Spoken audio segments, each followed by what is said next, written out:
Russian President Vladimir Putin has downplayed Ukraine's long-range strikes on Russian territory, calling them ineffective and insisting that they won't alter the course of the conflict. The Kiev regime, eager to demonstrate some success to its Western sponsors, is attempting to strike deep into Russian territory at completely civilian targets. This won't help. President Putin also highlighted what he described as steady advances by Russian forces in Ukraine this year, asserting that the Kremlin remains firmly in control of the strategic direction of the war.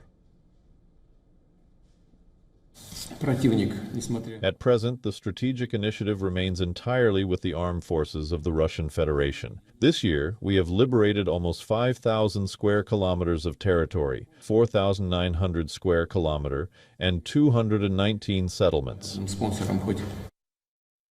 Meanwhile, in his nightly video address, Ukrainian President Volodymyr Zelensky accused Russia of using oil tankers for intelligence gathering and sabotage operations.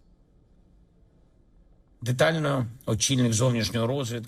intelligence chief also reported in detail on how Russia uses tankers from its shadow fleet, not only to finance the war, but also to conduct sabotage and destabilize in operations in Europe. Recent cases of drones being launched from tankers are one such example. We are sharing this information with partners, and it is important that their response to Russia be real. Meetings and negotiations with partners, both public and confidential, will continue. We keep insisting that there must be no hesitation in taking decisive action. Russians must know that none of their destructive acts will go unanswered by the world. On the ground, Russia has escalated strikes on Ukraine's railway infrastructure, a key target, as rail has become the country's primary transport network since civilian air travel was halted. Ukraine's national rail operator reports that attacks doubled in September compared to August, with drone strikes hitting regions near the Russian border and the active front lines. That includes Donetsk, Sumy and Odessa. The surge comes as Ukraine begins receiving US-approved arms shipments under NATO's new aid mechanism and anticipates further military support for Europe.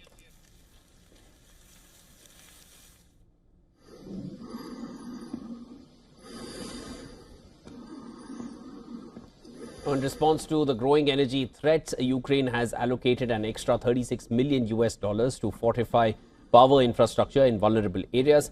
The funding follows a massive Russian missile and drone assault on the 3rd of October that struck power facilities in multiple oblasts, including Kharkiv and Chernihiv. With winter approaching, Kiev is racing to shield its power systems from renewed Russian strikes. Meanwhile, in Poland, a new legal and diplomatic twist has emerged. Prime Minister Tusk says that it's not in the country's interest to extradite a Ukrainian man wanted by Germany over the 2022 Nord Stream pipeline sabotage. While the decision, it rests with the courts. Tusk reaffirmed Poland's long-standing opposition to this pipeline, which Warsaw sees as a symbol of Europe's reliance on Russian energy. From the 8th to the 10th of October, President Putin is visiting Tajikistan for talks with President Emomali Rahmon, aimed at deepening their strategic partnership. During his visit, he will also participate in the Russia Central Asia Summit and the CIS Heads of State Council, focusing on regional security, economic collaboration and counter-terrorism. Several important agreements and joint action plans are expected to be finalized.